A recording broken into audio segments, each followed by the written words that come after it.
You just spent $18 on a scent attractant that smells like a chemistry lab exploded in a plastic bottle. The guy 3 spots down from you at the pond pulled 14 fish this afternoon. You pulled 3, and when you finally walked over to ask what he was using, he held up a Ziploc bag full of wet brown powder that came straight out of his kitchen trash. Used coffee grounds. That's it. That's the whole thing. And if that makes you angry, good, because it should. You've been paying premium prices for synthetic products that are trying to imitate something free that's been sitting next to your coffee maker every single morning of your life. If this is your first time here, subscribe right now and hit that bell. Because what you're about to learn is the kind of thing the tackle industry has spent serious money making sure you never find out. The year is 1933. The Depression has gutted the country. In the Mississippi Delta, men aren't fishing for sport. They're fishing because the family needs to eat tonight. No disposable income for bait shops, no brand-name lures, no $14 jars of attractant with a base jumping on the label. What they had was the land, the river, and whatever was in the house. And in almost every house in the rural South, there was a coffee can. Not for drinking. Or not only. Those old cat fishermen along the Mississippi, the Tennessee River, the Ouachita River in Arkansas, noticed something. When coffee grounds ended up in the water, accidentally at first, then on purpose, the fish reacted differently. Faster. More aggressive. The bite window shortened from an hour of waiting to minutes. Nobody had a laboratory explanation. They had results, and results were all that mattered when you were feeding 6 kids on a sharecropper's wage. That knowledge spread the way most important things spread in rural America. Quietly, through families. Grandfather to father. Father to kid watching from the muddy bank. It didn't get written down. It didn't get published in Field and Stream. It didn't make it onto the radio. It lived in the hands of working-class anglers who had no interest in sharing their edge with strangers. Then, after World War II, the American economy boomed, and the fishing industry exploded with it. Manufacturers started building tackle empires. They needed you to believe that catching fish required their products, their rods, their reels, their chemically engineered attractants at $15 a bottle. Old folk knowledge didn't fit that business model, so it got buried. Not through some dramatic conspiracy, just through volume. 40 years of magazine ads and sponsored TV shows telling you that the right product is the difference between a full cooler and an empty one. The coffee can trick didn't disappear. It just got quiet. You'll still find it if you go looking in the right places. Facebook groups where old cat fishermen argue about dough bait recipes, handwritten notes tucked inside tackle boxes that belong to someone's grandfather, conversations on the bank that only happen after someone's had a couple beers and decides to stop guarding their secrets. Now, you don't have to dig for it. Here it is. Before the full breakdown, quick stop. Every technique in this video, plus a complete system for reading water, understanding fish behavior, and making decisions at the water instead of just guessing, it's all in fishing at the next level. The water game. Traditional knowledge, modern science, zero fluff. The link is pinned in the first comment below. Go grab it. Now, back to the coffee. The technique is simple, but understanding why it works is what separates someone who tries it once from someone who uses it every single trip for the rest of their life. Because once you understand the mechanism, you stop treating it like a trick and start treating it like a tool. Anglers across regions have confirmed variations of this method for decades. Men fishing the bayous of Louisiana pressing used grounds into chicken liver before hooking it. Guys working base ponds in the Ozarks, soaking soft plastics overnight in a coffee ground slurry. Old-school carp anglers in the Texas Hill Country mixing grounds into their ground bait paste, and watching the surface start rippling within 15 minutes of the first cast. Same ingredient, different applications, consistent results across states and species. That's pattern recognition, not one guy's weird experiment. Not a fluke. A convergent technique that independent anglers discovered separately because it works on a biological level that no amount of marketing can fake. Fish smell in a way that is almost impossible to comprehend if you think about it in human terms. A largemouth bass can detect specific amino acids, the molecular building blocks of protein, at a concentration of 1 part per 10 billion. 1 part per 10 billion. Take a single sugar cube. Dissolve it in a body of water the size of an Olympic swimming pool.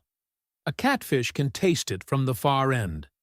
That is the sensitivity we're talking about.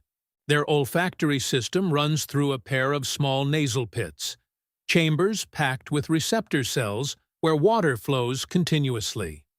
When organic compounds enter the water, they drift downstream as a chemical signal. The fish's brain processes that signal and triggers a feeding response that is less a conscious decision and more a hardwired reflex. The right compounds arrive at those receptors, and the fish moves. It doesn't debate. It moves. Here's what coffee does to that system. During roasting, coffee beans develop a dense profile of volatile organic compounds, chlorogenic acids, melanoidins, trace amino acids, and caffeine. When used, grounds dissolve in water. Those compounds release slowly and spread in a dispersion plume.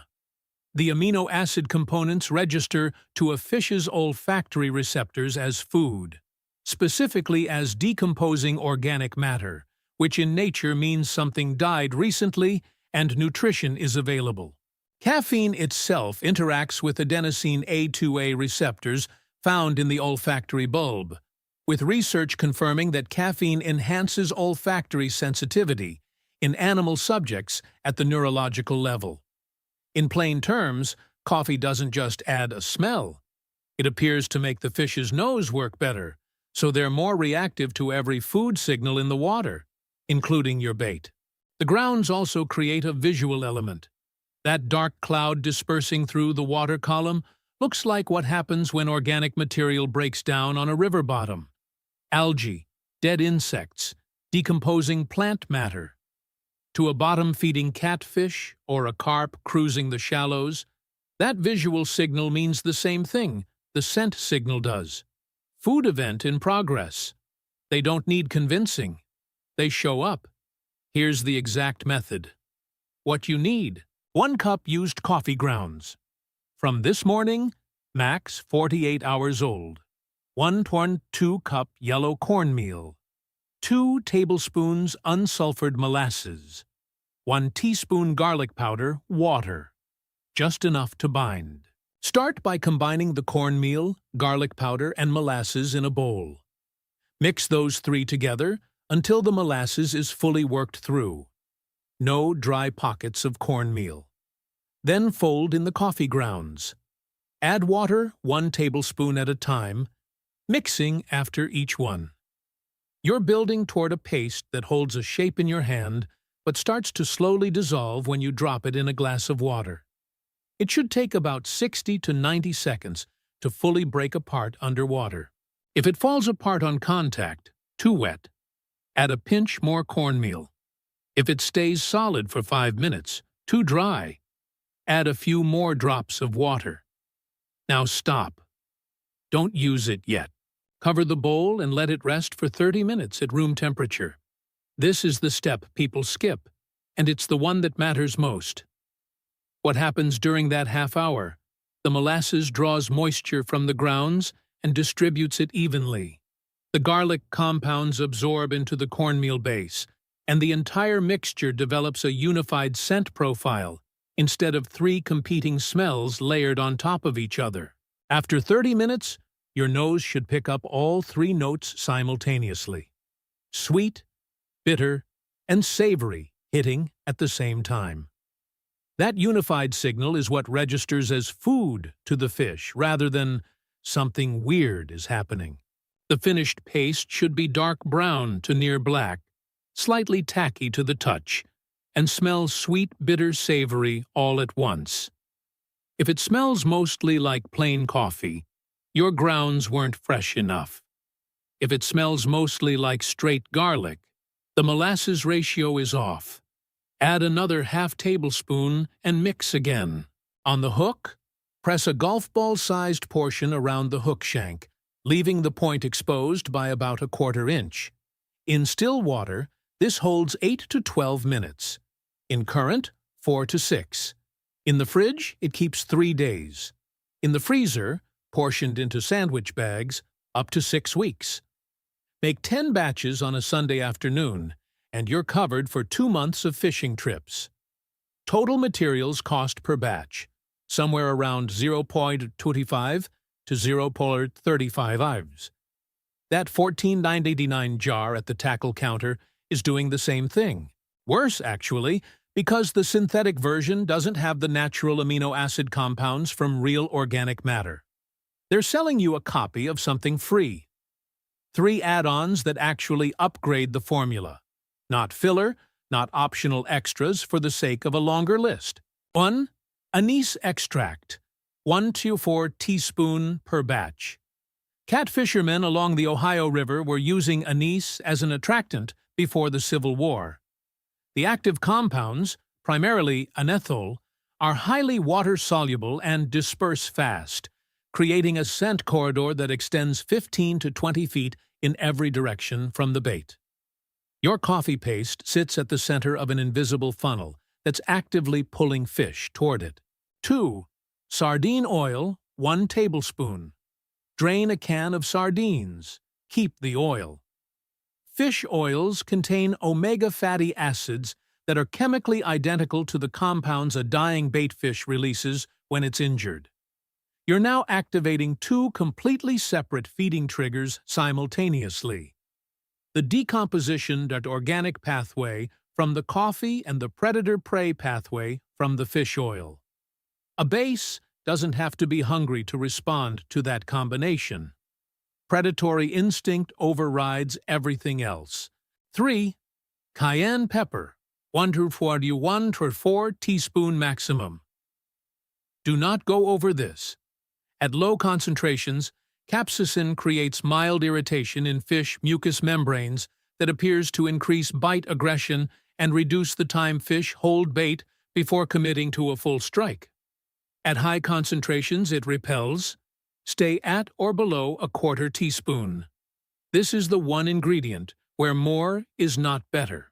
With all 3 additions, your bait now hits scent, coffee plus anise, taste, molasses plus garlic, biological prey response, fish oil, and feeding aggression, capsaicin. You just built a 4-channel sensory signal with pantry ingredients. The tackle industry sells you single-channel products with fancy branding at 10 times the price. The math speaks for itself. How to deploy this at the water. Timing first. The 2 best windows are first light to about 9 a.m., when water temperatures are still climbing and fish are actively moving toward shallow structure to feed, and late afternoon from about 5 p.m. until dark, when temperatures start dropping again and feeding activity picks back up. The dead middle of the day, 11 a.m. to 3 p.m. in summer, is the slowest window. Fish go deep and slow down. If you're fishing midday, go deeper. Before your first cast, throw a small handful of plain used grounds, not your bait paste, just dry grounds, into the water about 10 feet upstream of where you're fishing. This is your chum line. It creates a scent corridor that drifts toward your baited hook and recruits fish from a wider radius than the bait alone can cover. Wait 5 minutes after you throw the grounds before your first cast. Let the water do the recruiting work before your bait arrives. For channel cats, blue cats, and flatheads, fish directly on the bottom. Carolina rig, 1 to 2 Oz egg sinker, 12 to 18-inch fluorocarbon leader, size 2 or 4 circle hook, with the paste ball pressed around the shank. Channel cats especially are scent-dominant hunters. They'll follow a smell trail for 30 feet upstream to find the source. Your chum line is their highway. Your baited hook is the dead end. For carp, press the paste around a bolt rig or compress it onto a hair rig if you're set up for that. Carp are methodical scent followers. They'll cruise a gradient for a long distance and arrive at your bait calmly rather than attacking it. Expect slower, more deliberate takes than you'd get with catfish. The coffee grounds chumming upstream is even more important for carp than for cats. For bass, skip the paste entirely and go to the overnight soak method. Put a handful of dry used grounds in a sealed Ziploc with your soft plastics the night before you fish.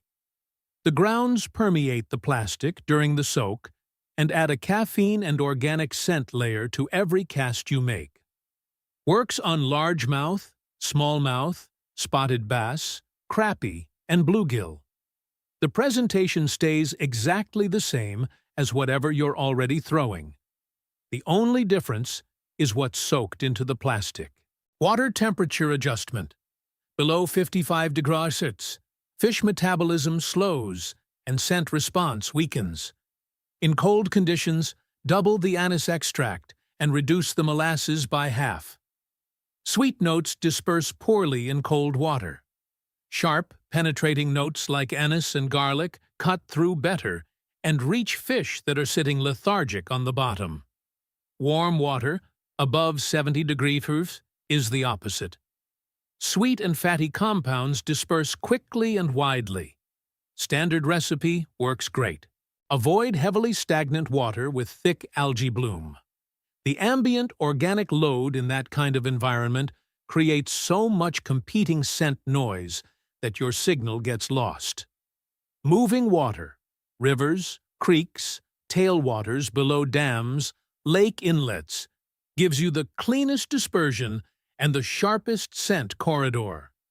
If you're stuck fishing a stagnant pond, increase the anise and fish oil, and cut back on the coffee ratio slightly. Here's what ties all of this together, and what the tackle industry counts on you never fully understanding. They're not selling you performance. They're selling you the belief that performance costs money.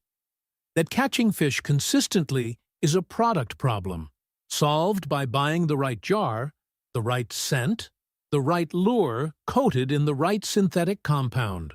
Old catfishermen in Mississippi and Arkansas disproved that theory every single morning of their working lives.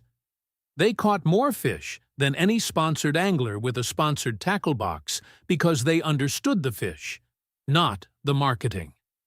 The coffee trick isn't the point by itself. The point is the mindset behind it. That real fishing knowledge is about biology, behavior, water reading, and pattern recognition. That knowledge is free. It's been free for 100 years. The industry just worked very hard to bury it under $1 billion of advertising. That's what fishing at the next level, the water game, is built on. Reading water and identifying productive zones in seconds. Understanding structure, where fish actually hold versus where you assume they are. Using current and depth changes as tools. Recognizing behavioral patterns by season, temperature, and time of day. The mental framework that turns a guy who goes fishing into a guy who goes catching. Link is in the first pinned comment. Everything in one place. No fluff. Picture next Saturday morning. The guy in the next boat is cracking open a $20 jar of something. You're pressing a $0.30 paste ball onto a circle hook and throwing a handful of coffee grounds upstream. 40 minutes later, you've got 12 fish in the cooler, and he's got 3. He paddles over. You hold up the Ziploc bag. He stares at it for a long moment. You just shrug. The knowledge that the industry spent decades burying. It was sitting next to your coffee maker the whole time. Drop a comment. Have you ever tried coffee grounds at the water? And if you're fishing somewhere with channel cats or carp, tell me what body of water. I want to hear it. Subscribe, hit the bell, and don't miss the next one. What's coming up next makes this look like a warm-up